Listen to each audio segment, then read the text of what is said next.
Bonjour à tous, nous allons aborder l'intérêt de l'alimentation KD chez le chat présentant une néphropathie chronique. Alors tout d'abord, nous allons rappeler les grandes modalités d'évaluation préalable, diagnostic, de classement et de sous-classement d'une maladie rénale chronique chez le chat. Et ensuite, à l'aide d'un cas clinique, nous allons illustrer l'apport de la prise en charge et de l'accompagnement diététique, les principes de suivi et bien sûr certains challenges que l'on peut rencontrer lorsqu'un chat présente par ailleurs une néphropathie chronique et des calculs urinaires. Alors au regard du diagnostic, on a des signes cliniques qui sont peu spécifiques, associant perte d'appétit, amaigrissement, troubles digestifs, perte de poids.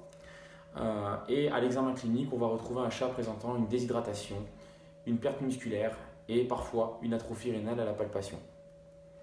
Jusqu'à un chat sur 43 présente une maladie rénale chronique dans sa vie, donc c'est une raison pour la rechercher. On va réaliser un profil biochimique et on va aller à la recherche d'une azotémie. Alors cette azotémie, il faudra vite savoir si elle est pré-rénale, rénale parenchymateuse ou post-rénale. Et il va donc falloir confronter les indicateurs biochimiques aux indicateurs cliniques et aux indicateurs urinaires. Donc on va déjà rechercher si dans l'anamnèse, si dans l'évaluation clinique on a des signes d'atteinte pré-rénale, déshydratation marquée, atteinte générale. Si l'on a également finalement la capacité de réhydrater l'animal et de le réévaluer à moyenne échéance. Et enfin et surtout, on va chercher à mettre en évidence la perte d'une hypersténurie physiologique chez le chat. Et cette tendance finalement à l'isosténurie confortera l'hypothèse d'une atteinte rénale parenchymateuse, donc une atteinte des néphrons. On réalisera par ailleurs une évaluation du sédiment urinaire à la recherche de tout facteur concomitant, notamment d'une infection du tractus urinaire matérialisée par une pyurie, une bactériurie, un culot inflammatoire, et si ce n'est pas le cas, la mise en évidence et la confirmation d'une protéinurie rénale avec la mise en évidence de cylindres, notamment des cylindres granuleux qu'on voit sur la diapositive de droite.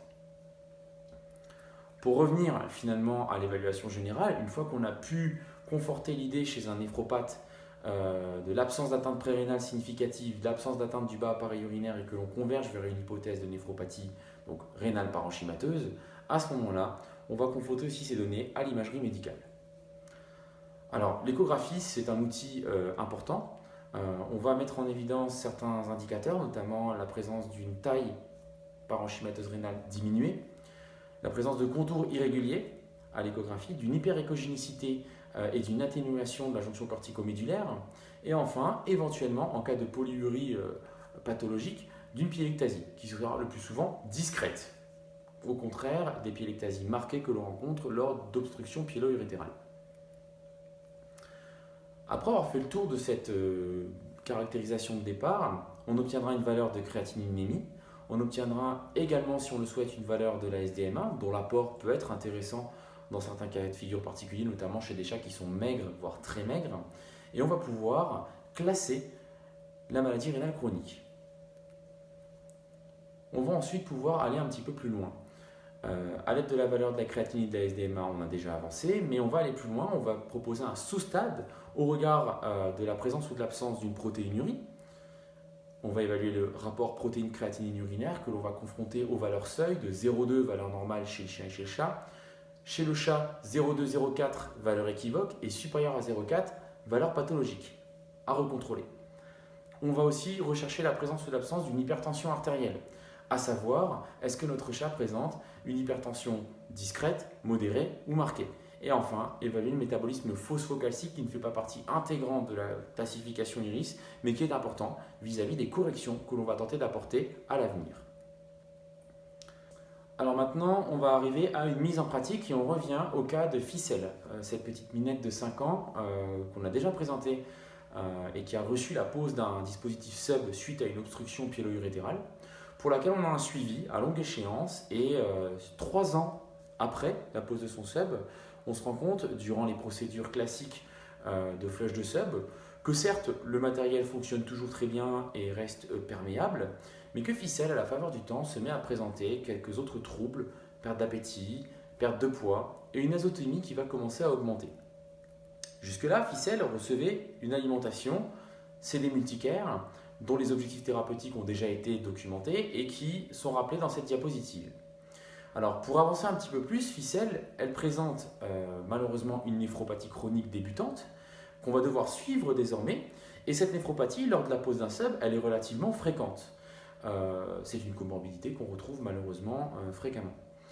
Elle peut être associée à une hypertension artérielle, à une protéinurie, à une infection du tractus urinaire compte tenu de la présence d'un matériel chirurgical en place et éventuellement à des bactériuries asymptomatiques ou des désordres phosphocalciques. Alors, la courbe que vous voyez là, c'est la variation de la créatininémie de ficelle et puis à terme la variation de la SDMA. Dès lors que son statut pondéral finit par diminuer significativement, on se rend compte que la créatininémie n'est plus représentative et que grâce à la SDMA, on continue de suivre la progression de sa maladie rénale. Donc ficelle, finalement, on va devoir effectuer un choix et considérer que sa néphropathie devient plus importante passé un certain stade, lorsque la SDMA passe au-dessus de 20-25, plutôt que le risque de réobstruction par des calculs d'oxalate de calcium. Et à ce stade, on propose un ajustement diététique vers la mise en place d'une alimentation de soutien rénal.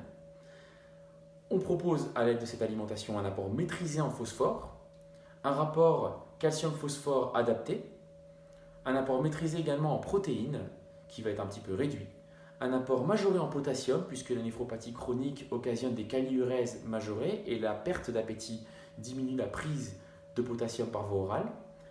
On va apporter des acides gras oméga 3 polyinsaturés qui vont permettre de réduire le potentiel inflammatoire des néphrons et des vitamines antioxydantes, vitamine E, vitamine C, des bêta-carotènes, certaines vitamines hydrosolubles également qui sont très importantes dans le suivi thérapeutique des néphropathes.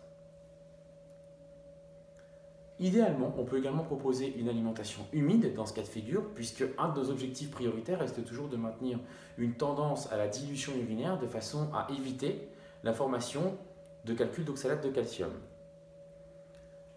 Lors du suivi de ficelle, on peut proposer également la réalisation d'administration de fluides par voie sous-cutanée, l'hypodermoclyse, de manière à réduire significativement la créatininémie et l'urémie et de maintenir une homéostasie et une prise alimentaire adaptée.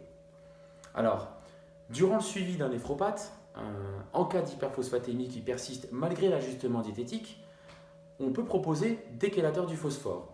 C'est très important de les proposer plusieurs semaines après le passage à l'alimentation de soutien rénal, parce que parfois le passage au cadet suffit à lui seul à maîtriser la phosphatémie du patient et on n'a alors pas besoin d'ajouter des médicaments en plus.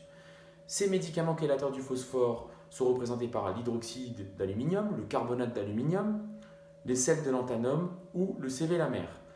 L'hypacétine est plus connue, mais le Pronefra ou le Renalzin sont également proposés. Et selon la valeur de la créatininémie, on va avoir un objectif thérapeutique, donc selon le stade clinique de la néphropathie, et on va chercher à obtenir des valeurs de phosphatémie entre les limites 0,9, 1,5, 0,9, 1,6 ou 0,9, 1,9 mmol par litre. Par ailleurs, en cas de kaliurèse marquée et d'hypokaliémie réfractaire au changement diététique, on peut proposer l'administration de gluconate de potassium par voie orale ou de citrate de potassium par voie orale. En conclusion donc, et au sujet de ficelle, on se rappelle que de manière générale, un chat sur 43 peut présenter une maladie rénale chronique durant sa vie, que la maladie rénale chronique est souvent rencontrée chez le chat d'âge moyen à avancé, avec des signes cliniques peu spécifiques, qu'il faut en évaluer le stade clinique au regard de la classification IRIS, en évaluer le sous-stade clinique, la présence ou l'absence d'une protéinurie rénale, en l'absence donc d'inflammation du bas pareil urinaire ou de signes d'atteinte pré-rénale pouvant entraîner une protéinurie massive, la recherche d'une hypertension artérielle et à terme la mise en place d'une adaptation diététique au-delà de la prise en charge thérapeutique qui est très importante et du suivi lors de la prise en charge d'un néphropathe chronique. Voilà, je vous remercie pour votre attention. À très bientôt. Au revoir.